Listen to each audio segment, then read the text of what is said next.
सिया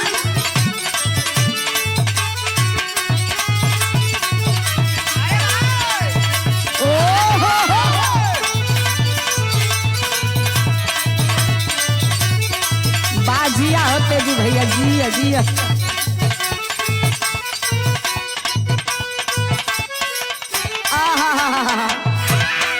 हमारे कवि जी ए समय का ट्रेंडिंग गीत बजा दिलन। कोनो नैया नैया दुल्हन का नया नया दुल्हा मिल गई। उ दुल्हनिया कहे अपने सहेली से का कहे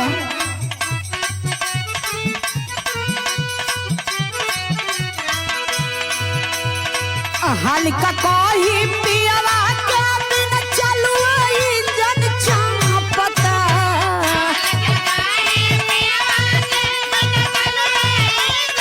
ए हो इहे हल्का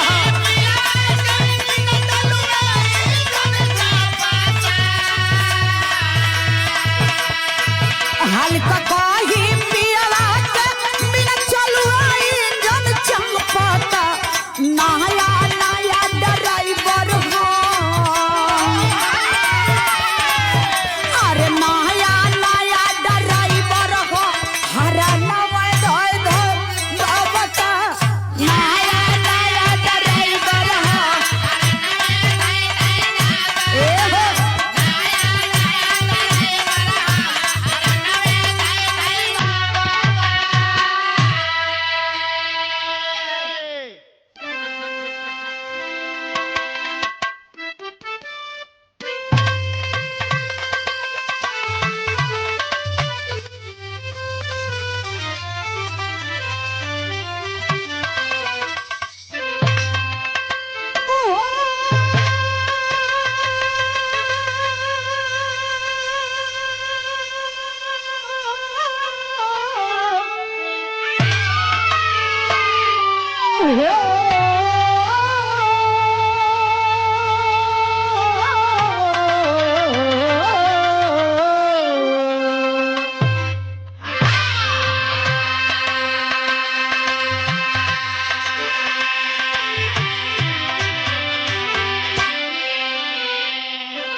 आई भैया हम बिरहा गायिका सीमा सरगम एक ही सर में सबकर गोड़ छुके गोड़ लगतनी। रउरा सब लोगन के बीच में एगो बिरहा भेज रहल बानी। ई दुनिया के देख के ई जमाना के देख के आखिर में रउरा सब लोग इंसाने बनी हमनियों के इंसाने बनी। सब कोई इंसान बा तब फर्क कहाँ से बा ये साहब। लोग बतावेला जाति और धर्म मजहब का चीज हो खेला जाना तनी साहब। केहू यदि कह दो देख के कि रउरा कौना बिरादरी के बनी ई लोग कौना बिरादरी के बा हम कौना बिरादरी के बनी तो ये असंभव बा। लेकिन यदि देखल जा जानवर में तो जानवर के केहू लोग बता दे।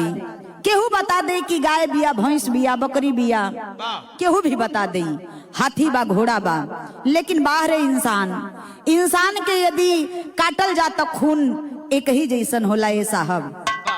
इमे बीच में विडंबना कहां से आ गई कहे के बा गौर करिएगा।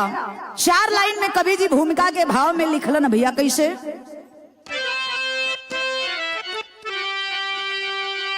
गरीब विश्वास हो जाए अटल उस खुदा पर जो तस्वीर नैनों में हरदम झलकती।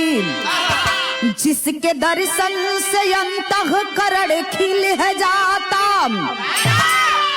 जैसे लगता वसुंधरा रस सुराही झलकती।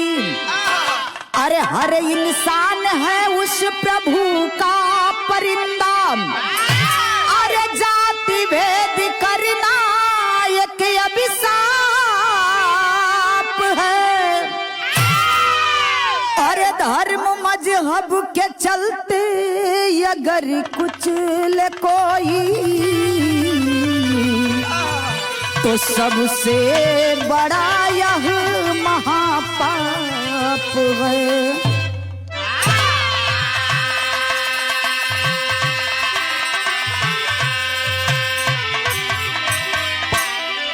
ऐसा हम ये यदि जाति धर्म के चलते कोई कुचले, आप ही लोग कहते हैं कि ये सबसे बड़ा अभिशाप, ये महापाप है।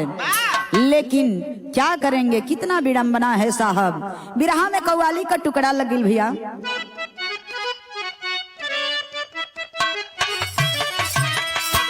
यह कव्वाली का नमूना बाम कि तौबा कैसे है,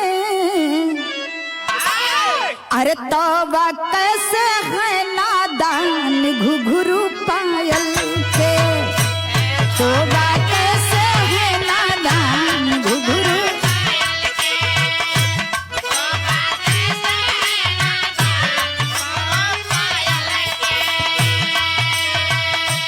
तौबा कैसे है नादान घुघरू पायल के, तौबा कैसे है नादान घुघरू पायल के। एक दिन ले लेंगी तो एक दिन ले लेंगी मेरी जान ये घुघरू पायल के, एक दिन ले लेंगी मेरी जान।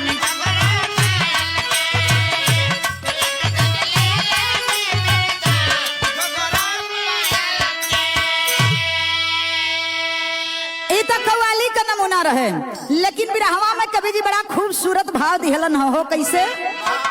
ई जवानी, जवानी ऐसन चीज है साहब, कहे के बा जवानी हो जाती नीनाम, जवानी हो जाती लीलाम, जमाना बोतल में, जवानी हो जाती लीलाम। वाह,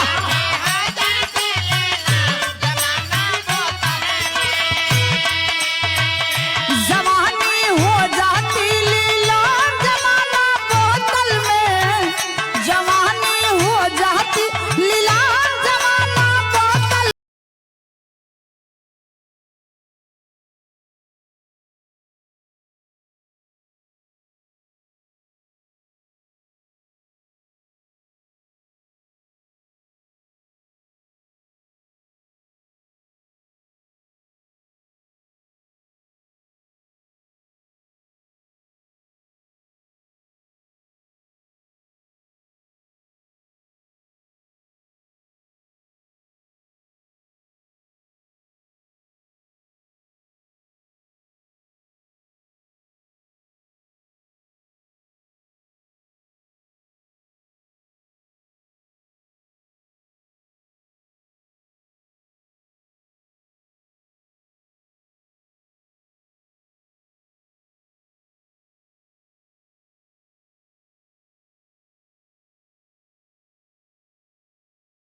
कैसे न हो भैया।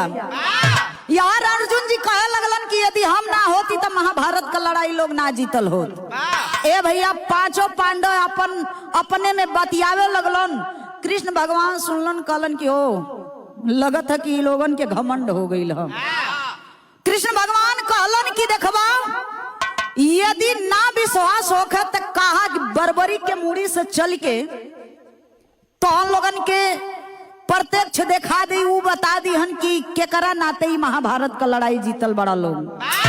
अच्छा तो ये भैया कृष्ण भगवान लेके चल देना पांचों पांडव के बर्बरी के मूड़ी से पूछाए लगल कि भैया महाभारत का लड़ाई के करे वजह से जीताइल बाम। बर्बरी का मूड़ी कहलन कि ए भैया देखबा हर महाभारत जब से महाभारत शुरू भइल आयंत तक खाली हमके महाभारत में खाली कृष्ण ही दिखाई देहलन, बाकी केहू दिखाइए ना दिहलस। ए भैया आखिर में ई देखी कहां से बात कहां सटत बा। बिरहा में पहली गीत लग गई हो भैया।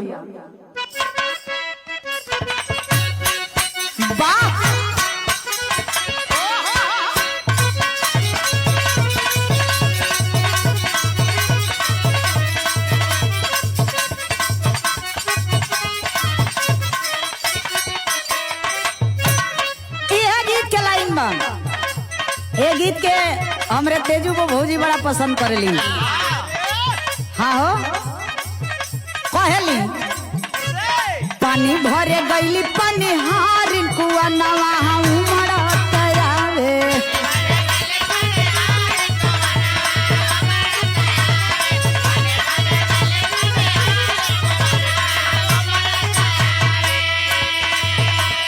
उमड़त आवे हो उमड़त आवे।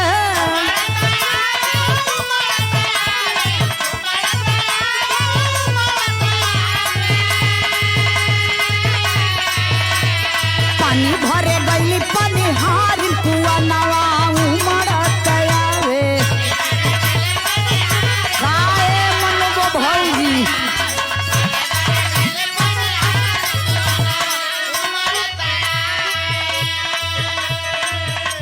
ईता गीत के लाइन रहे। लेकिन देखबा लोग बिरहवा में कवि जी भाव बड़ा खूबसूरत लिखलन हम। कहे के बा जकरे हित में दिहला गरदनवा उहे आज सनवा बधारे।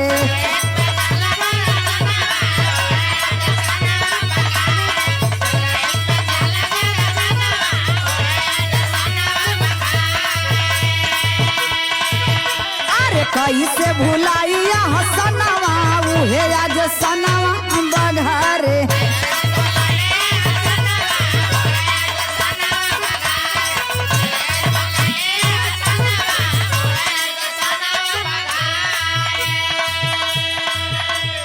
तोहरे साथ नाम हमर जुड़े हैं सुगनवा।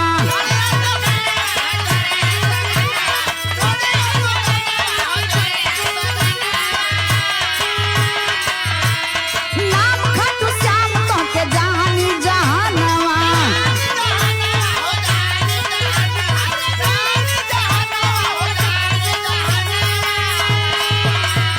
कलयुग में होई है पूजनवा। कलयुग में होई है पूजनवा उहे आज सनवा बधारे। ए हो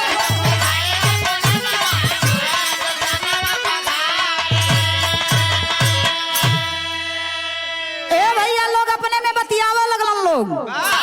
अब देखबा यार कृष्ण भगवान चले लगलन तबले बरबरी कलन की का सरकार हम यही तरह रहो।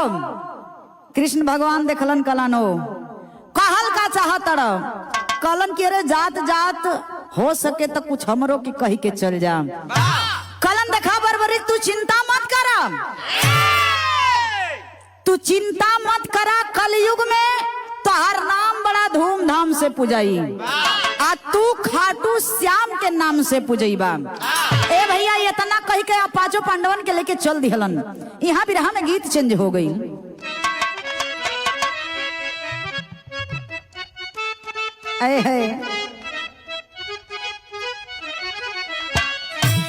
अरे अजय एकादशिया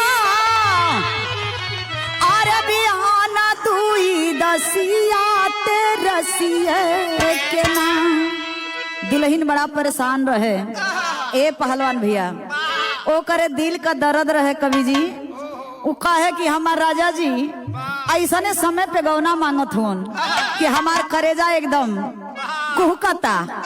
उ नहीं नबेली दुल्हनिया कहे कि अजय एकादशिया अरे बिहाना दुई दसिया ते रसिए के ना।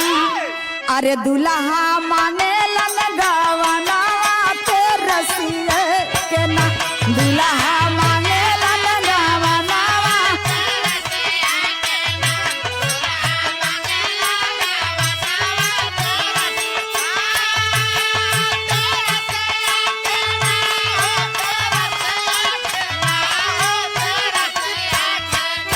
दुल्हा मांगे लन गवना ते रसिए के ना।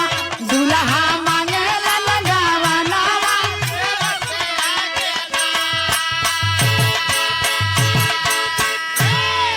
लेकिन ए भैया बिरहवा में कवि जी बड़ा खूबसूरत भाव लिखलन हम नहीं की कहती जमाना कहेला कि उ खाटू श्याम का मंदिर कहाँ है। बतावल गई कि जिला सिगरा में जहवा अरे बाबा कैठे कनावा सावनावा में ना।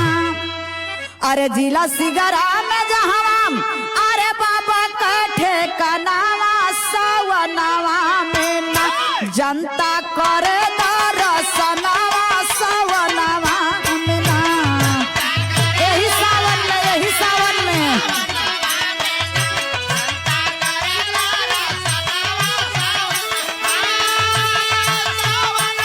वाह भैया।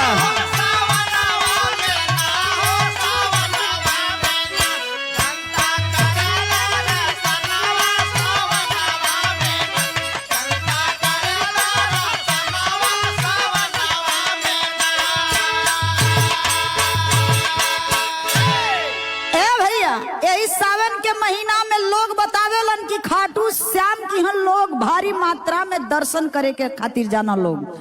लेकिन कहे के बा कि अरे सुनी सोहरतिया अरे सजाई मनसा पनावा सवनवा में ना। चाले बहिनिया बीरनवा सवनवा में ना।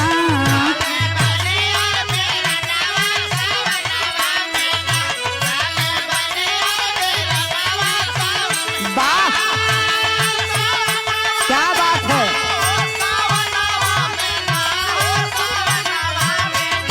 चाले बहिनिया बीरनवा सवनवा।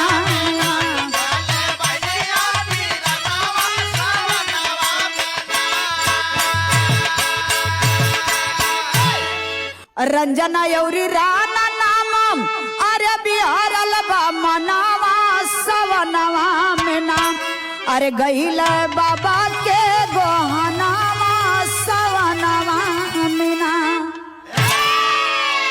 लोग बतावेला ये भैया कि सिगरा जिला में बाबा का ठिकान बा जहां भारी मात्रा में लोग दर्शन करे बदे जालन। ए भैया वही दर्शन खातिर आज देखी एक ठे भाई एक ठे बहन चलल हुवन। जोने भाई का नाम राना बतावल गईल, बहनिया का नाम रंजना बतावल गईल। ए भैया राना अपने बहन से रंजना से कहलन कि ए बहनी लोग बतावेला कि खाटू श्याम का दर्शन कैले से जिंदगी संवर जाला। खाटू श्याम का दर्शन कैले से सब पाप कट जाला। बहनिया कहली भैया कहल का चाहत हुआ, दर्शन करल चाहत हुआ तो जहां जहां चलबा वहां वहां हम चले खातिर तैयार बाड़ी। ए भैया बहन अपने भाई के साथ में चली है दर्शन करने के लिए। श्रद्धा हजार गो बा ए बाबू, सपना हजार गो बा कि हम भाई के साथ में जाता नहीं दर्शन करे। ए बाबू भाई और बहन चल दलन दर्शन करे खातिर। आज जब दर्शन करे खातिर गईलन ए बाबू, जब पहुंचलन है खाटू श्याम के दरबार में, तब यहाँ देखी बिरहा में गीत चेंज हो गई।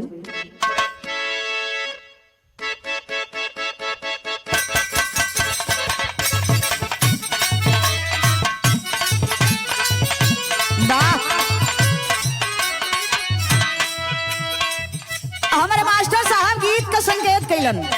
कोनो भौजाई का ननद बड़ा चलखुर रहे कवि जी, ये इतना चरखुर रहे पहलवान भैया।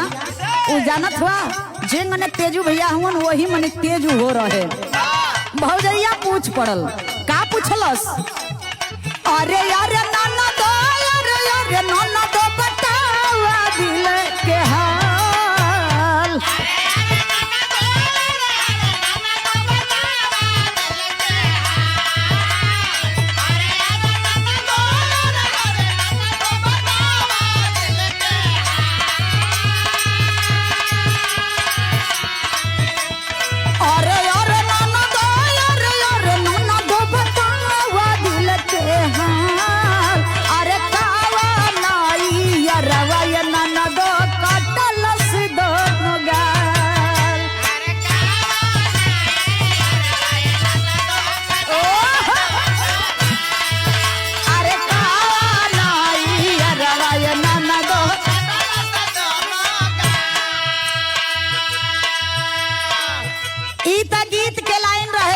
छड़ी का आनंद हो, लेकिन हई देखबा जब खाटू श्याम का दर्शन करे बदे भाई बहन पहुंचलन तब देखी यहाँ भइल का।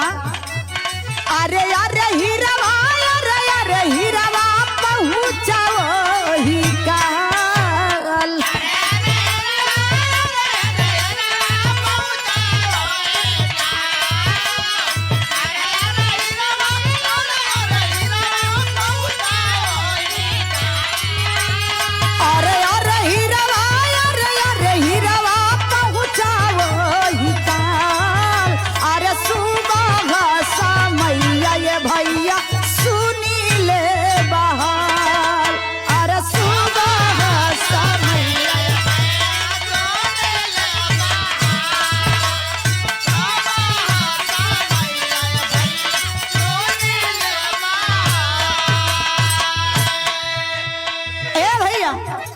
पहुंचल हूँ सवेरे सवेरे का समय बा। वही सवेरे के समय में बहिनी सोचा ताड़ी भैया से कह ताड़ी कि ए भैया सुबह सुबह का समय बा, खाटू श्याम का दर्शन हो जाई, चल के कुछ पर प्रसादी ले लिहल जाई, आए करा बाद में धीरे धीरे अपने घरे के ओर प्रस्थान कर जाई। ए बाबू तबले देखी यहाँ धीरे धीरे कहानी चेंज हो रहल बा। कहानी कैसे चेंज भइल? पड़त पुजारी पूजा करत रहले,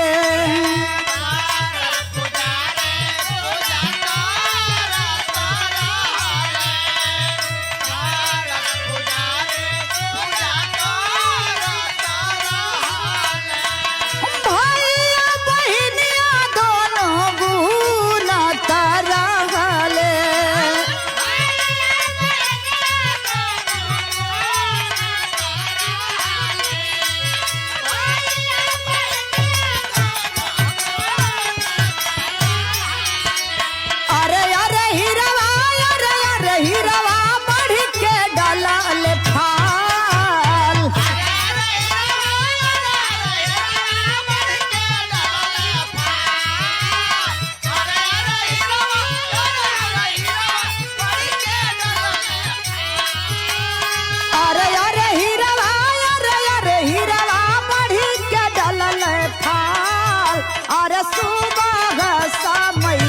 भैया सुनी ले बहार, अरे सुबह समय भैया।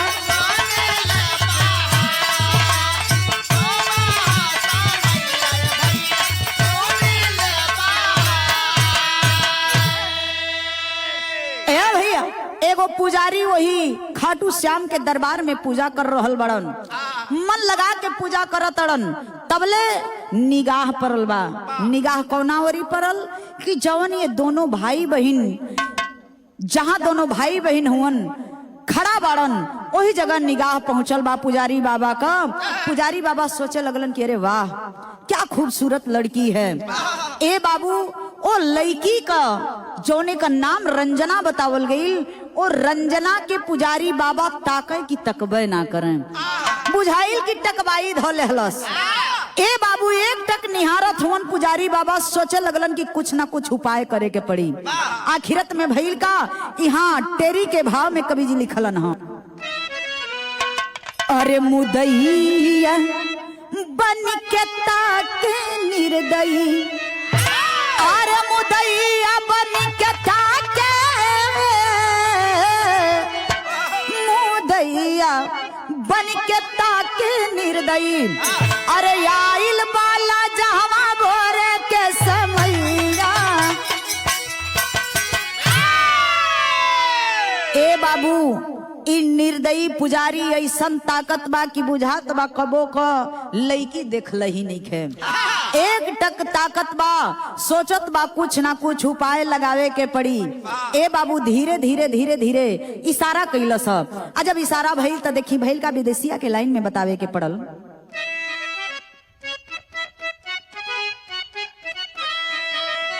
अरे बाबा सिद्धार्थ जे कर अरे नियता खराब भइली, आ कहे दर्शन में लगी 2 घंटा का समैया। ए बाबू वो सिद्धार्थ नाम का बाबा बुला करके वो बच्चों से कहता है कि मात्र भी 2 घंटा का समय लगेगा, एक काम करो मेरी बात मान जाओ और मैं VIP दर्शन करवा दूंगा, तुम दोनों टेंशन मत लो। ए बाबू नियत तो एकर खराब रहे, लेकिन अब देखी बात में बात फंसावता। तो देखी भइल काम। अरे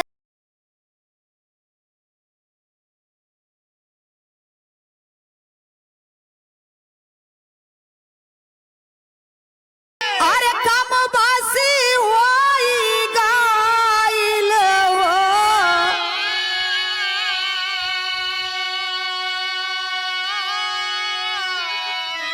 अरे देखलस मंदिरावा पे आ चाहकत चिरैया।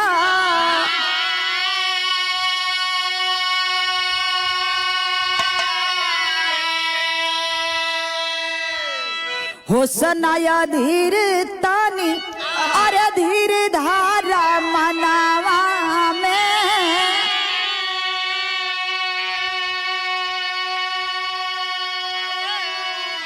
अरे होई दर्शनावा बा एक ही उपाइया।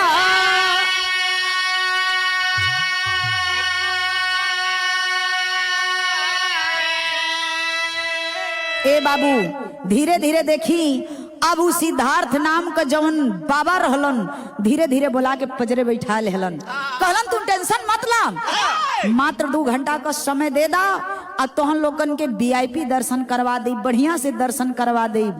दर्शने करने आइल हुआ लोग। ए बाबू अब वो बच्ची समझ नहीं पाई और भाई और बहन दोनों जा करके बैठ जाते हैं।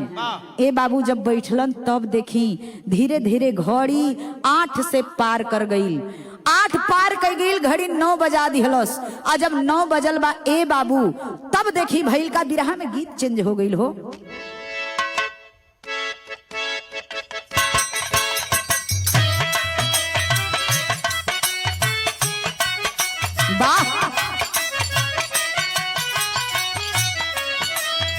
देखवा ये गीत के बड़ा प्यार से माता बहन लोग गावेली लोग। कैसे गावेली लोग? वाह झझरे मंगड़ुआ जनिछा अवई हाँ ये बाबा हो, झझरे मंगड़ुआ जनिछा अवई हाँ ये बाबा हो।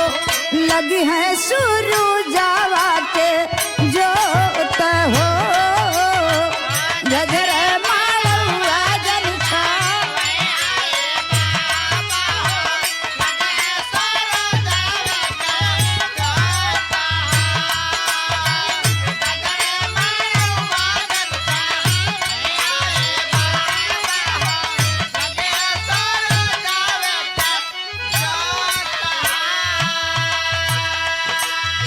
लेकिन यही दुनिया के जवन नौहा लोग होली कवि जी उ लोग चेंज करके गावेली। लोग का गावेली जानत हुआ है? वही नया नया प्रेम रहेला, नया नया खून ता हमनी का ढेर मानी ला जा। तो उ लोग गावेली जो हमारा उम्र का होली लोग, उ लोग गावेली बैठे हमरे नैहर के लोगवा हो, आधा में बैठे हमरे नैहर के लोगवा हो, आधा में साजना मार हो, आधा में बैठे हमरे।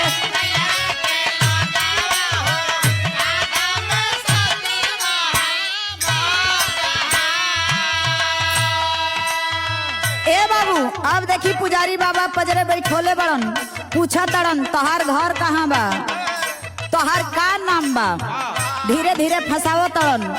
अब रंजना एक ठे बात कहत है, का कहली हाँ, जयपुरा जिलावा जवाहरपुर गाँवा हो, जयपुरा जिलावा जवाहरपुर गाँवा हो, रंजना बना मावा हमार हो।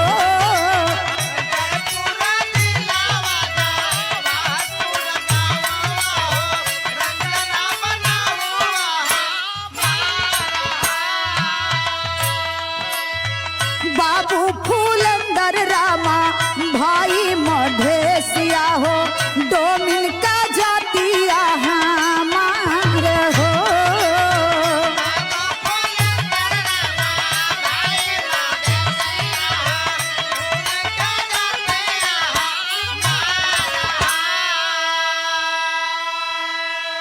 ए भैया आखिरत में उ बाबा पूछत हवन कि कहाँ तहार घर बा, तहार का नाम बा।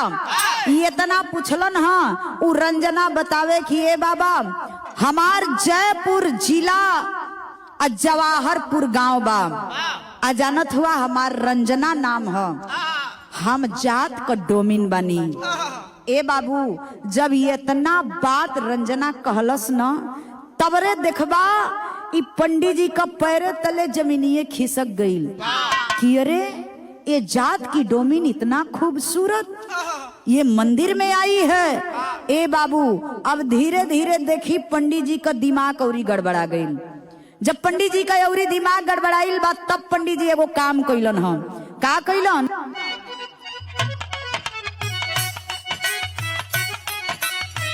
सुनसन कोठारिया में आइले संघातिया हो,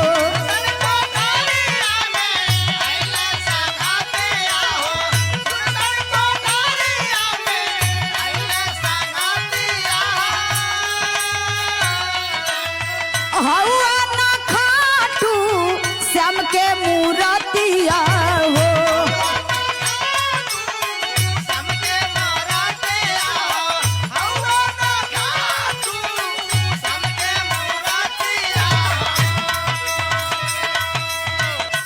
छूटा जातिया का नाही भजनिया कौनो, छूटा जातिया के नाही भजनिया कौनो, बाकी ना करब उपचार हो।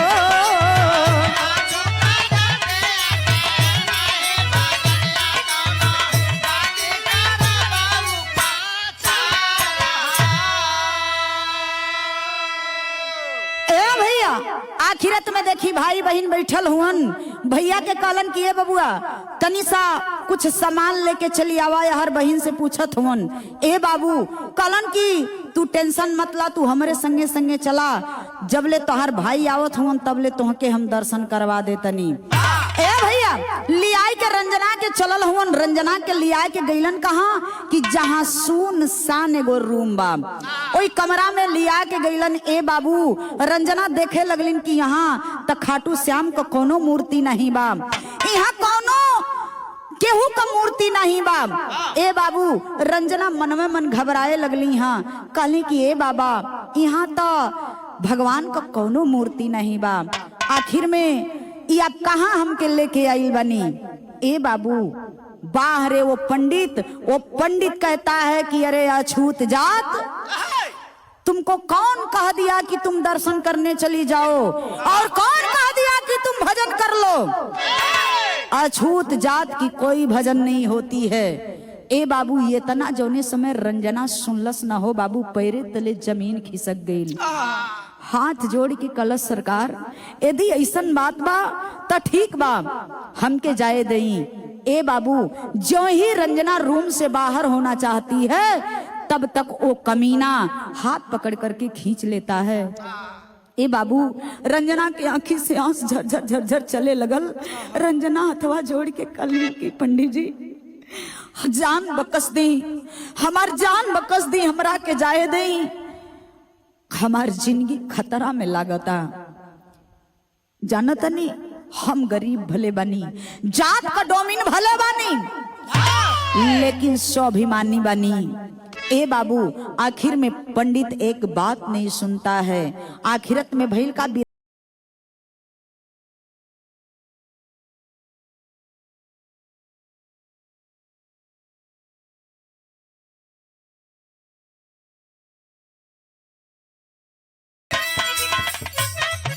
के बा, यह गीत के लाइन बा, ये गीत के जानत हुआ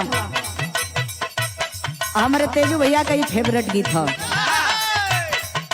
एक कोनो दुल्हन का है, अपने दुल्हा का सहूर देख के वो कहे, कैसे कहे, गोजी में पाना ही डार के चला धोती जार के गड़ेरिया रहला का।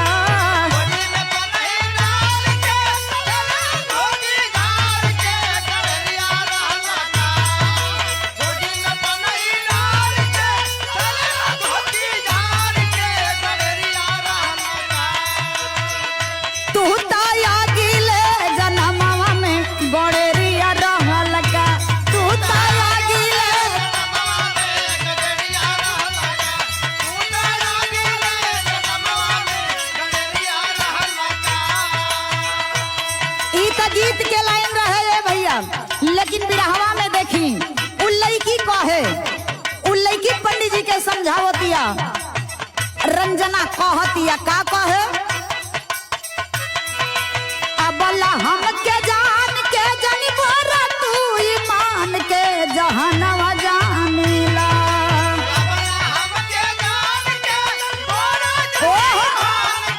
जहानवा जानी, अबला हम के जान के जनी बोरा तू ईमान के जहानवा, अबला हम के जान के जनी बोरा तू ईमान के जहानवा जानीला। ये कहीं खुदा के रचनावा जहानवा जानीला, ये कहीं खुदा के रचनावा।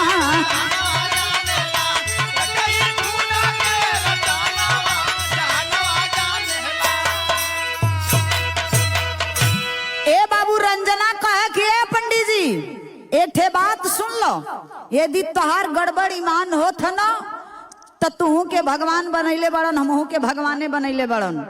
तू जौना के अछूत कहत अड़ ना, ओ अछूत के हाथ काट के देख ला, अपन हाथ काट के देख ला, तोहार हमार खून लाल और पियर नहीं खे, दोनों जन के खूनवा लाले होई है पंडित जी। ए बाबू, लेकिन बाहरे हौसी पंडित एक बात नहीं सुनलस। आखिरत में भइल का,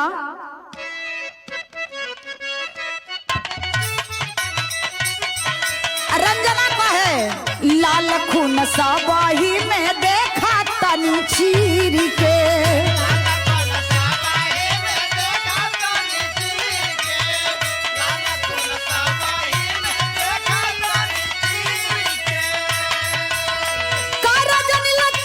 बुझाया बाला के पीर के,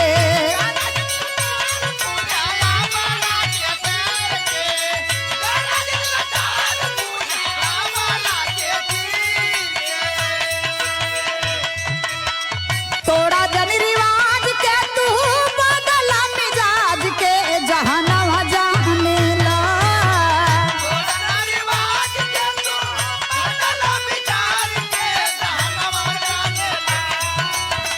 तोड़ा जन रिवाज के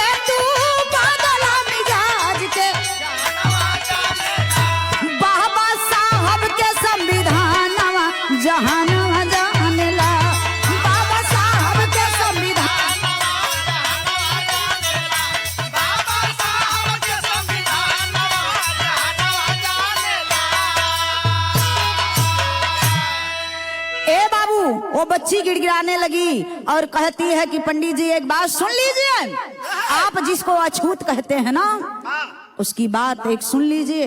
यदि आप मंदिर में दर्शन करने नहीं देंगे ना, तो मेरे बाबा साहब की जो संविधान है वो जिंदाबाद है। बाबा साहब के संविधान में ये नहीं लिखा गया है कौन अछूत है और कौन क्या है। एक चीज आप जान लीजिए, संविधान के हिसाब से चलेंगे तो जितना आपको जीने का अधिकार है उतना मुझे भी जीने का अधिकार है, सभी लोगों का जीने का उतना ही अधिकार है। लेकिन ए बाबू ई पापी कमीना एक बात नहीं सुनत ह। आखिर में वो बिटिया का आबरू लूटल चाहत ह। बिटिया सोच गई कि मेरी इज्जत नहीं बचेगी, मेरी आबरू नहीं बचेगी। ए बाबू बिटिया झरझर झरझर रोवतिया, हाथ जोड़ के कलश पंडित जी ऐसा मत करी, हमरा उम्र कर रहा बेटी होई, कम से कम अपन बिटिया जान के हमारी इज्जत के छोड़ दी, इज्जत हमार बख्श नहीं। लेकिन ए साहब आखिरत में भूखा भेड़िया मानता नहीं है, नोचना चालू कर दिया।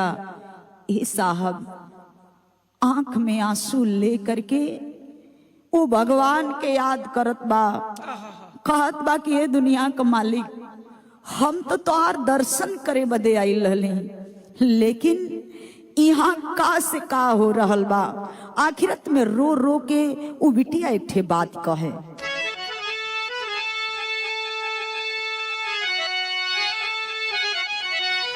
अरे लूटे अब रूबन करके मुदई आ गई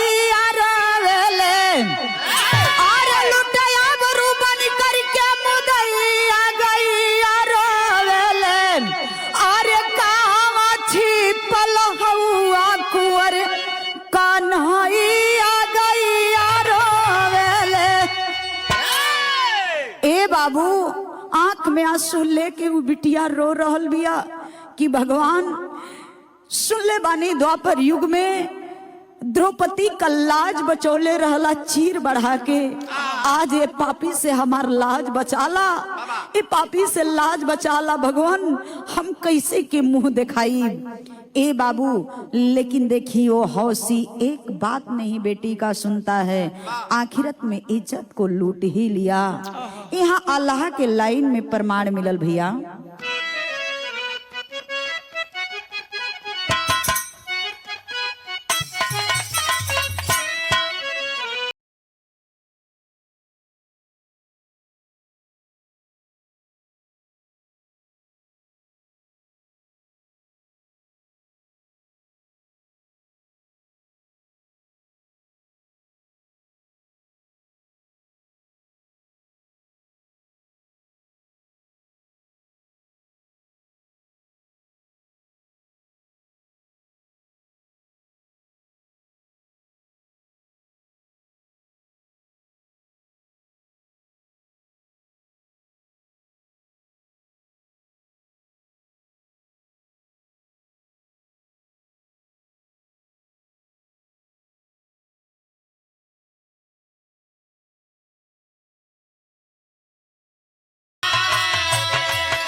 बूझी गई छलिया के करमी करमवा बाबू।